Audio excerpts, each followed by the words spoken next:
చూడండి దేవాలయం అంతా నేను బయటకైతే వచ్చానండి. చాలా అద్భుతమైన దేవాలయం. డెఫినెట్గా అందరూ వచ్చి వీక్షించాల్సిన దేవాలయం అండి.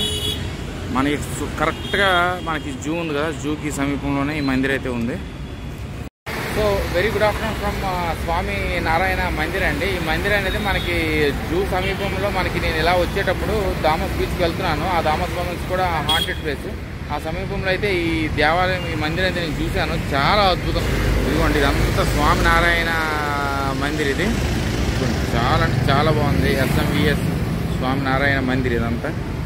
సో ఇది కూడా మీ బకెట్ లిస్ట్లోకి అయితే యాడ్ చేసుకోండి. నేను లోపలికి అయితే వెళ్తాను. ఫోటోగ్రఫీ ఎలవడో కాదో తెలియదు. సో లోపలికి అయితే వెళ్ళి ఆ దేవుడిని అయితే మీకు చూపిస్తాను. సో కరెక్ట్గా మీరు జూకు ఆపోజిట్ సమీపంలో ఈ దేవస్థానం అనేది ఉంది. చూడండి, మందిర్ లోపలికి వచ్చాను, ప్రసాదం అయితే తీసుకున్నాను. ఇది టైమింగ్స్ ఇదంతా కూడా. చాలా బ్యూటిఫుల్ దేవాలయం. సో చక్కగా మీరు ఈసారి జూకి వచ్చేటప్పుడు ఇది కూడా మీ బకెట్ లిస్ట్కి అయితే యాడ్ చేసుకోండి. చక్కగా ఈ దేవాలయాన్ని కూడా మీరు చక్కగా దర్శించుకోవచ్చు. Very beautiful.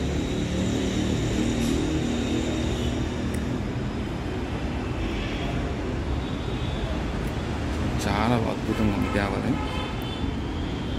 ఇది రీసెంట్గా స్టార్ట్ చేశారో ఏమో తెలియదు. చూడండి, చాలా అద్భుతంగా ఉంది. ఇక్కడ మనకు ప్రసాదం కూడా అతను ఇస్తారు. సో ఇదంతా మనకి రీసెంట్గా నిర్మాణం అయితే జరిగినట్టుంది. So one of the beautiful temples అనేది చెప్పుకోవాలి. సో ఈసారి వచ్చేటప్పుడు డెఫినెట్గా మీరు కూడా మీ బకెట్ లిస్ట్లోకి అయితే యాడ్ చేసుకోండి. సో ఇది ఇదంతా నిర్మాణం అంతా కూడా ఒక నెక్స్ట్ లెవెల్లో ఉంది. ఇదంతా కూడా రీసెంట్గా కట్టించినట్టే ఉందో లేకపోతే ఇది ఎప్పుడో ఉందో కానీ డెఫినెట్గా ఇది వచ్చి ఖచ్చితంగా ఇది అటెండ్ అవ్వాలి. చూడండి, మొత్తం దేవాలయం కూడా నెక్స్ట్ లెవెల్ దేవాలయం ఇదంతా.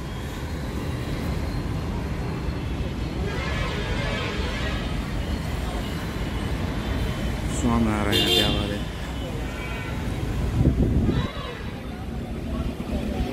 చూడండి, దేవాలయం అంతా నేను బయటకైతే వచ్చానండి. చాలా అద్భుతమైన దేవాలయం. డెఫినెట్గా అందరూ వచ్చి వీక్షించాల్సిన దేవాలయం అండి. మనకి కరెక్ట్గా మనకి జూ ఉంది కదా, జూకి సమీపంలోనే ఈ మందిర్ అయితే ఉంది. 100% మస్ట్ విజిట్ ఇది. చూడండి, అక్కడ కూడా ఒక అద్భుతం. గుజరాత్ దేవాలయాన్ని కూడా ఒక మహా అద్భుతంలో ఉన్నాయి. SMVS స్వామినారాయణ దేవాలయం.